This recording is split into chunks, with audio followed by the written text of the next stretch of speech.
ये आज की मेरी वीडियो आपकी पूरी जिंदगी बदल देगी। अगर आप पाकिस्तान से ये वीडियो सुन रहे हैं तो आपको ये वीडियो देखकर और सुनकर बड़ी शर्मिंदगी होगी। और अगर आप हिंदुस्तान, अफगानिस्तान या दुनिया के किसी भी कोने से मेरी ये वीडियो देख रहे हैं तो आप देखकर परेशान हो जाएंगे कि आखिर दुनिया में ऐसा भी होता है क्या? किसी बड़े देश में ऐसा हकीकत कोई कहानी भी होती है? बिल्कुल सुनिए। पाकिस्तान के अंदर आपने सुना है कि कच्चे के डाकू जो हैं, जो सिंध पंजाब की तरफ जो बड़े कच्चे के डाकू हैं और अक्सर पुलिस को मारते रहते हैं। और पाकिस्तान सबसे पहले देखें, हिंदुस्तान, अफगानिस्तान, बाकी देशों को छोड़िए, सबसे पहले पाकिस्तान के लोग बोलते हैं कि आखिर हमारे आर्मी या सेना या पुलिस इतनी कमजोर है कि पाकिस्तान के ये कुछ इलाकों में जो कच्चे के डाकू हैं वो इनको नहीं पकड़ सकते, इनको नहीं खत्म कर सकते।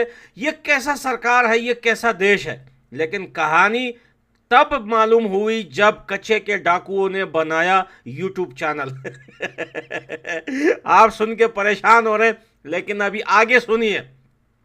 पाकिस्तान के कच्चे के डाकुओं को लेकर बहुत सारे लोग बात कर रहे थे, तो उन्होंने बना लिया अपना यूट्यूब चैनल।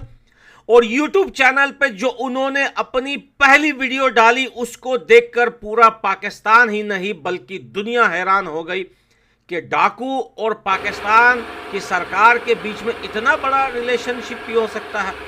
सुनिए दोस्तों, जिस इलाके में पंजाब और सिंध के जो कच्चे के डाकू हैं उसके आसपास जो भी पुलिस चेक पोस्ट हैं, जो भी पुलिस का एरिया है, उनके जो सैलरीज हैं, जो जो जो मंथली सैलरी है, जो जेब पॉकेट मनी है, जो खाने पीने का पैसा है, वो सब कच्चे के डाकुओं की तरफ से जाता है।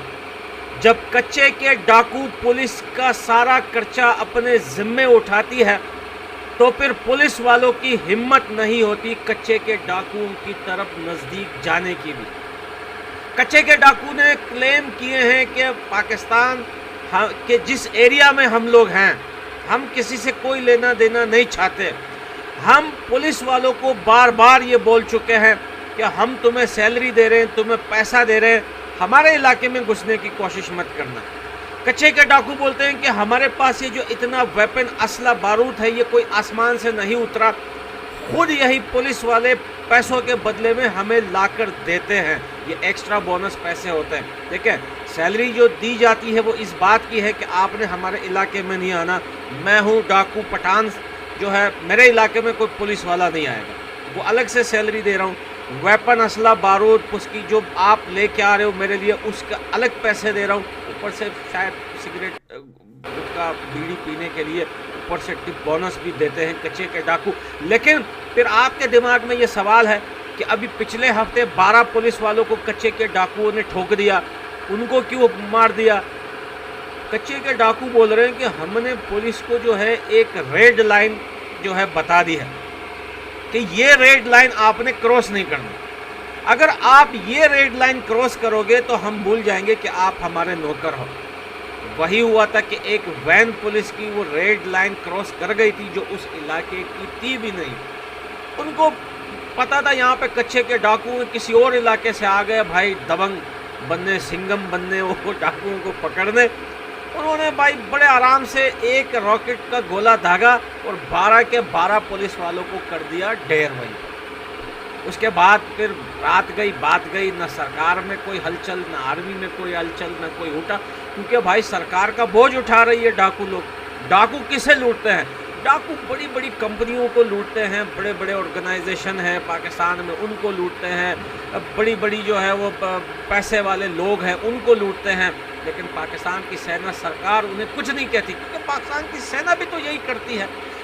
फ़र्क इतना है कि डाकू जो है वो बड़ी मूंछों में और नॉर्मल जो है सिविल कपड़ों में जो है वो लूट रहा है, लेकिन सरकार वर्दी में लूट रही है, सर को गंजा किए हुए।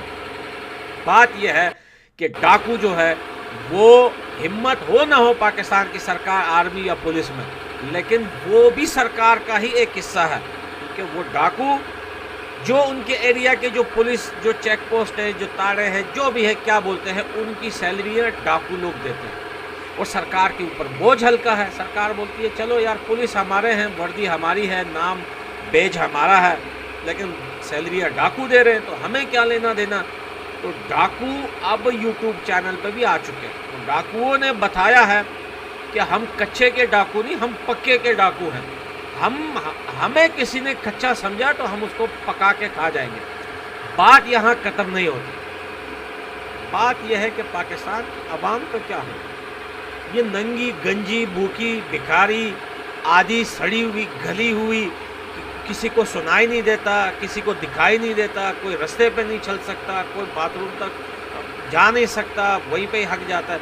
ये अवाम जो है वो अपनी सरकार के लिए क्या सोचती है, सड़कों पे निकलती है जिंदाबाद शलवार शरीफ जिंदाबाद, शलवार शरीफ जिंदाबाद।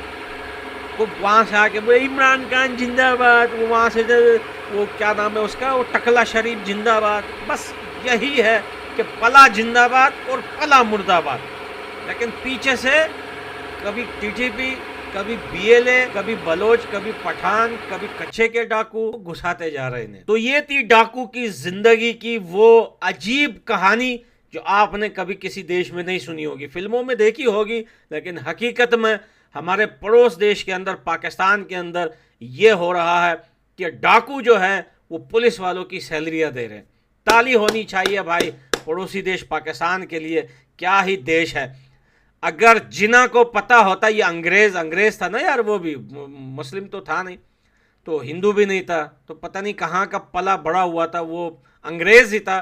तो उस अंग्रेज नाजायज जिन्ना को अगर पता होता कि मेरी कौम, तो वो कभी जो है इस देश को नहीं जो है वो भीख में नहीं मांगता हिंदुस्तान से। आज वो भी देख रहा होगा कि मेरी ये बेगैरत कौम जिसको मैंने भीख में देश लेकर दिया, आज वो क्या क्या कर रही है। तो लव यू दोस्तों, कमेंट सेक्शन में अपने ओपिनियन जरूर हमारे साथ शेयर करना। मैं मिलता हूँ अगली